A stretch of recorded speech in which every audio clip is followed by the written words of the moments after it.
আসসালামু আলাইকুম। কি অবস্থা সবার? আজকে ৬তম রোজার ইফতারের ভিডিও নিয়ে আসলাম। তো আজকে ইফতারের জন্য আমি এখানে 4টা লেগ পিস নিয়েছি এবং সাথে একটি অরতা মাছ নিয়েছি। অরতা মাছটাকে কাবাব করব আর মুরগিগুলো করব, যেহেতু ছেলে যদি মাছ খেতে না চায় মুরগি খেতে পারবে। তো আমি প্রথমে অরতা মাছটাকে ম্যারিনেট করব।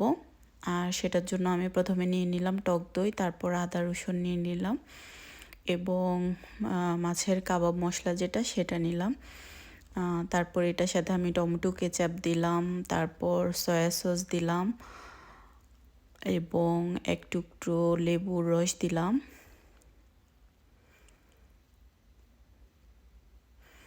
এবং সাথে পরিমাণ মতো লবণ আর সামান্য একটু অলিভ অয়েল দিয়ে আমি মশলাগুলোকে ভালো করে মিক্স করে নিব। মশলাগুলো ভালো করে মিক্স করে নিয়ে এবার আমি মশলার সাথে মাছটাকে দিয়ে ভালো করে ম্যারিনেট করে রেখে দিব 1-1.5 ঘন্টার মতো।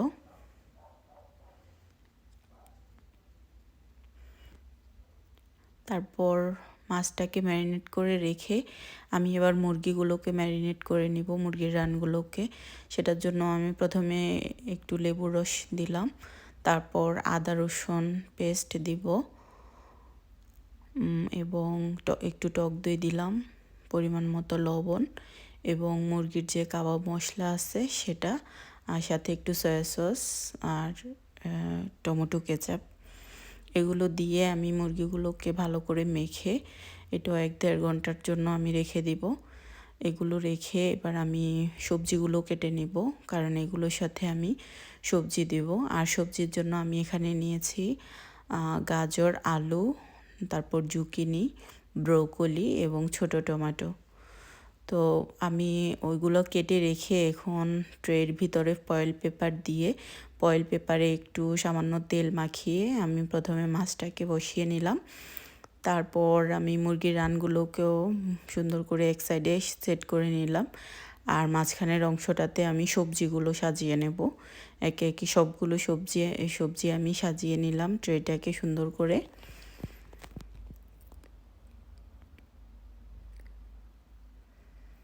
আমার ট্রে সাজানো হয়ে গেছে। এখন আমি এটাকে গ্যাস ওভেনে দিয়ে দিব আর এটা রান্না হতে 1 ঘন্টা সময় লাগবে। তো আমি চুলার হাই হিটে দিয়ে 1 ঘন্টার জন্য ওভেনটা বন্ধ করে দিব।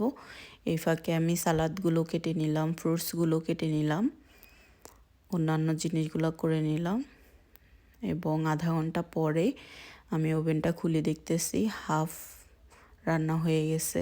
স্মেলটাও খুবই সুন্দর আসতেছে।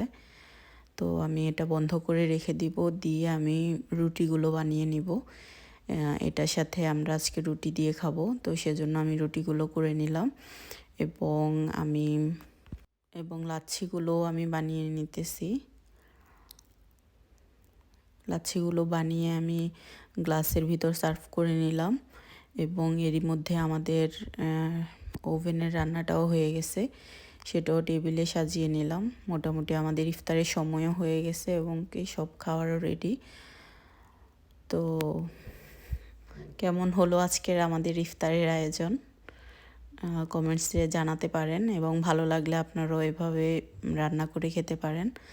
আমার কাছে ইফতারিতে একঘেয়েমিয়া খাওয়ার দাওয়ার ভালো লাগে না, তো সেজন্য আমি এক সময় একরকম ডিফারেন্ট ইফতারি রেডি করি। তো আপনাদের যদি ভালো লাগে আপনারাও শেয়ার করতে পারেন বা বাসায় রান্না করে খেতে পারেন। ভালো থাকবেন সবাই। আল্লাহ হাফেজ।